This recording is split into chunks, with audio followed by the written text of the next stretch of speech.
Hai, Assalamualaikum warahmatullahi wabarakatuh. Ketemu lagi dengan Anggrek Kepitu.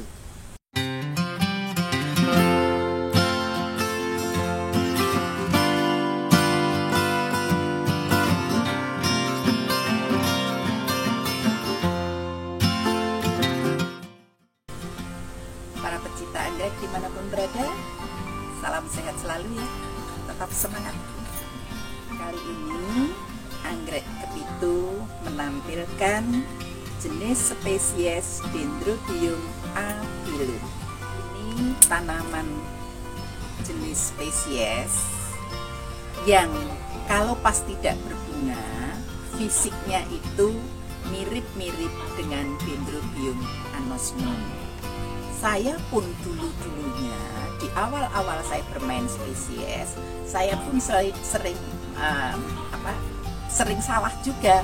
Saya pikir ini anosmum, tapi begitu berbunga ya berbeda.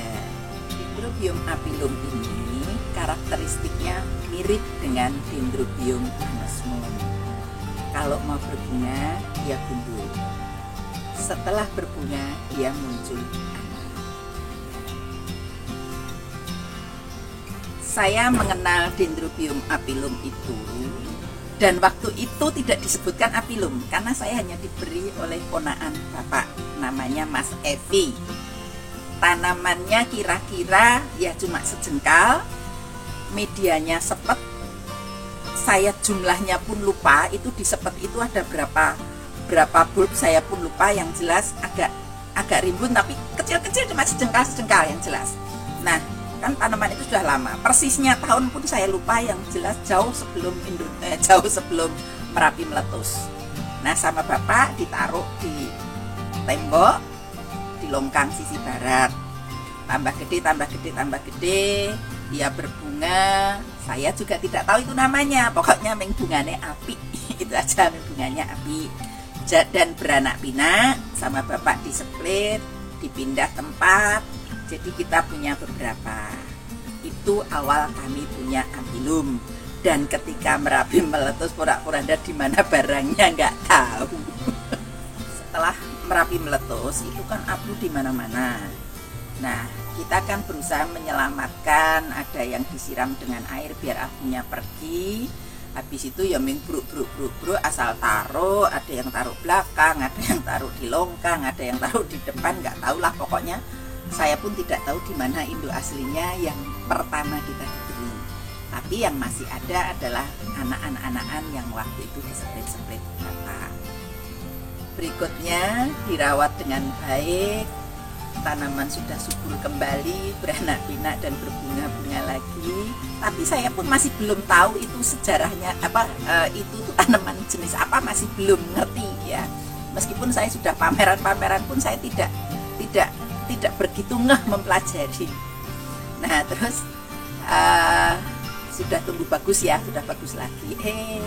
Datanglah abu Gunung Kelut tahun 2014 yang abunya lebih lembut seperti semen, lebih sulit lagi untuk diperbaiki atau disingkir ke abunya.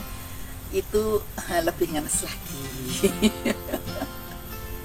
Tahun 2019 saya belum pensiun dan belum ada corona datang, jadi belum lockdown. Saya diberi oleh teman guru BK namanya Mbak Rita atau Bu Rita. Besarnya ya hanya sejengkal, ya seperti inilah, anak-anakan yang medianya pun saya tidak mengganti. Sampai sekarang medianya masih tetap. Nih medianya dan cantelan kawatnya itu masih sama. Bu Rita, ini tanaman darimu. Nah, masih kita rawat loh. Nah, akhirnya dia beranak pinak, sampailah panjang sebesar ini dan berbunga. Kalau berbunganya sebetulnya sudah sering, tapi saya ingin kalau berbunganya sih sudah sering ya. Cuma kami ingin menampilkan yang kondisi bekas bunga jadi anak, jadi kan komplit ya. Dulu ketika dikasih ya kira-kira mungkin hanya 5 bolep apa 6 bolep, saya sudah lupa, yang jelas kecil lah pokoknya. Sampai sekarang sudah sebesar ini, ada bunga, ada anak kami. Saya tahunnya lupa. Untuk memahami Dendrobium apilum, entah habis Merapi meletus sebelum Gunung Kelut meletus apa ya, itu saya sudah paham ketika saya di tempat teman. Tapi pemahaman saya pun boleh dibilang ya sekedar paham, belum matang sekali, karena masih kadang-kadang suka ketuker. Jadi istilahnya barang ini barang berharga itu ya menjelang Merapi, menjelang Gunung Kelut meletus apa ya, pokoknya sebelum 2014. Nah, saat itu saya kan main di rumah teman yang di rumahnya itu benar-benar anggreknya kebanyakan spesies. Pas posisi pada berbunga. Nah, yang saya nikmati ya Dendrobium apilum. Saya kemudian, wah, suatu saat apilum yang masih ada di rumah pun kalau saya sudah luang waktunya akan saya rawat sendiri. Nah, saya akhirnya paham betul tentang apilum itu ya setelah lockdown. Setelah lockdown banyak waktu, daripada pergi kemana-mana karena takut ketularan. Saya mempelajari tentang apilum yang ada di rumah, tanamannya apilum yang mana, tanaman anosmum yang mana, saya bisa ngerti bedanya. Namun kalau saya mendapatkan anosmum yang kurus, kalau kurus kan biasanya daunnya pun ikut kurus. Nah, itu saya harus membedakan ini yang apilum, apa ini yang anosmum, karena fisiknya hampir sama. Kalau kurus itu jadi hampir sama, padahal anosmum sendiri daunnya lebih lebar daripada apilum. Jadi saya selama lockdown itu benar-benar mempelajari bedanya di mana fisiknya. Kemudian dilanjut saat saya mendapat tawaran pohon apilum dari teman itu. Jadi kan saya punyanya banyak ya, begitu punya banyak, nah semakin belajar saya semakin banyak. Terus dilanjut begitu pensiun, disinilah saya belajarnya dengan membedakan ini lo anosmum, ini lo apilum. Saya mendapat tawaran anggrek Dendrobium apilum itu di awal lockdown. Yang nawari saya penganggrek juga, sekitar 10 gerombol ya. Saya waktu ditawari ya saya langsung mau karena saya sudah tahu karakteristiknya gimana, oke-oke saja. Dendrobium apilum ini termasuk dendrobium yang perawatannya gampang seperti anosmum. Kena hujan tidak masalah, kena panas tidak masalah. Hanya kalau panasnya benar-benar full, tanaman itu tidak jadi. Jadi gundul-gundul. Yang ada gundul-gundul, daunnya rontok sekali. Nah, kalau dia ada rada teduh, daunnya banyak, tapi jarang berbunga. Ini tanaman yang sebenarnya simpel sekali, kok enak sekali. Yaitu kalau kita mau melihat tanaman ini berdaun banyak, taruhlah di tempat teduh. Tapi jangan sering berharap berbunga, karena berbunganya sedikit nanti. Tapi kalau kita taruh di tempat panas, jangan berharap banyak daun, karena berbunga terus. Jadi di sawang itu memelas, kasihan. Jadi para pecinta anggrek dimanapun berada, yang belum punya seri apilum, silahkan rawat apilum, taruh di teras ya. Dekat pintu boleh, agak jauh pintu boleh. Yang jelas tanaman ini seperti tirai kan, dia memanjang, dia berbunga kan cantik. Kalau dia pas ada daun pun juga seperti tertutup, jadi kayak tirai tertutup betul. Di istilah umum kan orang mengatakan tidak menyebut namanya Dendrobium apilum, tapi disebut anggrek tirai, karena memang ya seperti inilah bentuknya kan, ini seperti tirai. Kalau jejer-jejer banyak gitu kan kayak tirai. Dendrobium apilum adalah spesies anggrek yang berasal dari sekitaran Nepal, Himalaya Timur yaitu Assam, India, Bangladesh, lalu Cina daratan bagian selatan, Indochina atau Asia Tenggara daratan yaitu Kamboja, Laos, Myanmar, Thailand, Vietnam. Kemudian Kepulauan Andaman hingga semenanjung Malaysia. Biasanya ditemukan di hutan pada ketinggian 150 sampai 1800 meter dpl. Satu sumber menyebut tanaman juga bisa ditemukan di Maldives, Sumatera, Jawa, Kalimantan, Sulawesi, Kepulauan Nusa Tenggara, hingga Queensland, Australia. Pertama kali dideskripsikan di tahun 1795 oleh William Roxburgh, seorang botanis dan dokter bedah asal Skotlandia. Pada publikasi Plan of the Coast of Coromandel atau yang terjemahannya kurang lebih tumbuhan di pesisir Coromandel sebagai Limnodorum apilum. Pesisir Coromandel adalah nama wilayah pesisir yang terletak di sebelah tenggara India, berbatasan dengan Teluk Bengal di sebelah timur. Pada tahun 1821, Robert Brown, seorang botanis asal Skotlandia, menamai tanaman dari dua sampel berbeda. Pada publikasi Botanical Register sebagai Dendrobium cucullatum dan Dendrobium pirardii. Kemudian pada tahun 1822, William Jason Hooker menggunakan catatan dari William Roxburgh mengilustrasikan Dendrobium pirardii pada publikasi Exotic Flora. Karena ilustrasi yang baik, nama Dendrobium pirardii menjadi nama yang paling dikenal oleh pembudidaya anggrek pada abad ke-19 dan 20. Pada tahun 1928,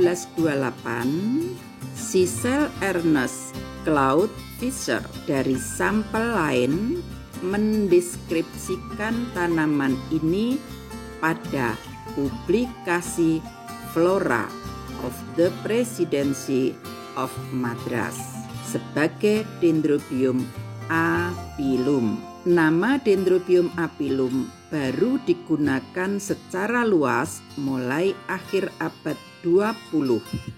Setelah popularitas nama Dendrobium apilum mengalahkan nama Dendrobium pirardii.